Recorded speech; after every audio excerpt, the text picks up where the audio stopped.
At that time, Jesus went through the grain fields on the Sabbath. His disciples were hungry and began to pick some heads of grain and eat them. When the Pharisees saw this, they said to him, "Look, your disciples are doing what is unlawful on the Sabbath." He answered, "Haven't you read what David did when he and his companions were hungry? He entered the house of God, and he and his companions ate the consecrated bread, which was not lawful for them to do, but only for the priests. Or haven't you read in the law that the priests on Sabbath duty in the temple desecrate the Sabbath, and yet are innocent?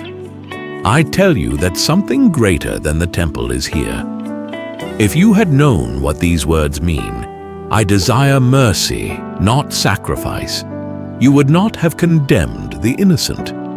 For the Son of Man is Lord of the Sabbath." Going on from that place, he went into their synagogue, and a man with a shriveled hand was there. Looking for a reason to bring charges against Jesus, they asked him, "Is it lawful to heal on the Sabbath?" He said to them, "If any of you has a sheep and it falls into a pit on the Sabbath, will you not take hold of it and lift it out? How much more valuable is a person than a sheep? Therefore it is lawful to do good on the Sabbath." Then he said to the man, "Stretch out your hand." So he stretched it out, and it was completely restored, just as sound as the other. But the Pharisees went out and plotted how they might kill Jesus. Aware of this, Jesus withdrew from that place. A large crowd followed him, and he healed all who were ill. He warned them not to tell others about him. This was to fulfill what was spoken through the prophet Isaiah. "Here is my servant whom I have chosen, the one I love, in whom I delight. I will put my spirit on him, and he will proclaim justice to the nations. He will not quarrel or cry out. No one will hear his voice in the streets. A bruised reed he will not break, and a smoldering wick he will not snuff out, till he has brought justice through to victory. In his name the nations will put their hope."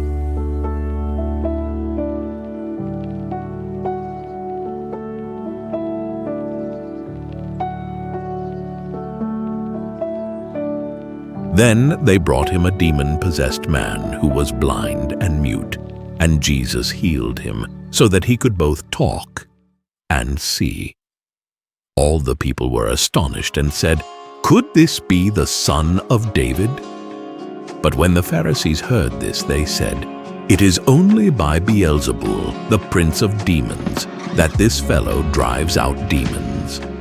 Jesus knew their thoughts and said to them, "Every kingdom divided against itself will be ruined, and every city or household divided against itself will not stand. If Satan drives out Satan, he is divided against himself. How then can his kingdom stand? And if I drive out demons by Beelzebul, by whom do your people drive them out? So then they will be your judges. But if it is by the Spirit of God that I drive out demons, then the kingdom of God has come upon you.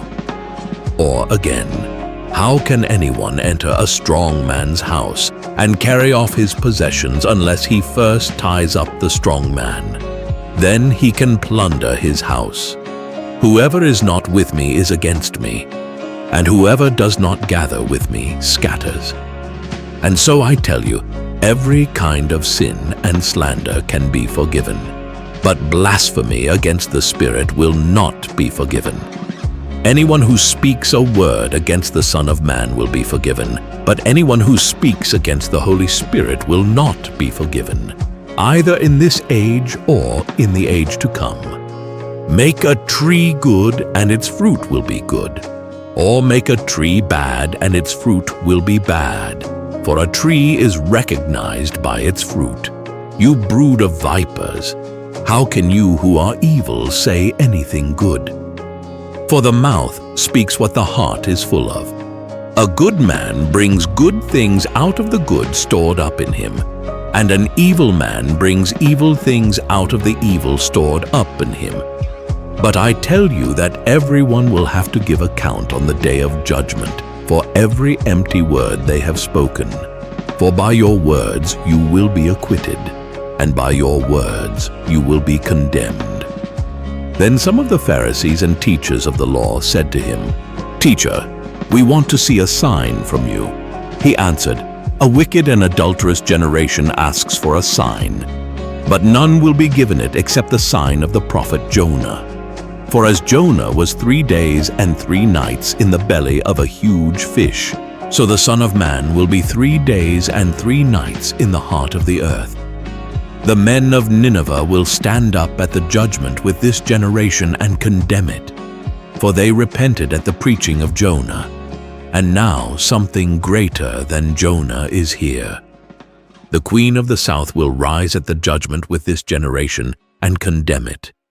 For she came from the ends of the earth to listen to Solomon's wisdom, and now something greater than Solomon is here. When an impure spirit comes out of a person, it goes through arid places seeking rest and does not find it. Then it says, 'I will return to the house I left.' When it arrives, it finds the house unoccupied, swept clean and put in order. Then it goes and takes with it 7 other spirits more wicked than itself, and they go in and live there. And the final condition of that person is worse than the first. That is how it will be with this wicked generation." While Jesus was still talking to the crowd, his mother and brothers stood outside, wanting to speak to him. Someone told him, "Your mother and brothers are standing outside, wanting to speak to you." He replied to him, "Who is my mother, and who are my brothers?" Pointing to his disciples, he said, "Here are my mother and my brothers. For whoever does the will of my Father in heaven is my brother and sister and mother."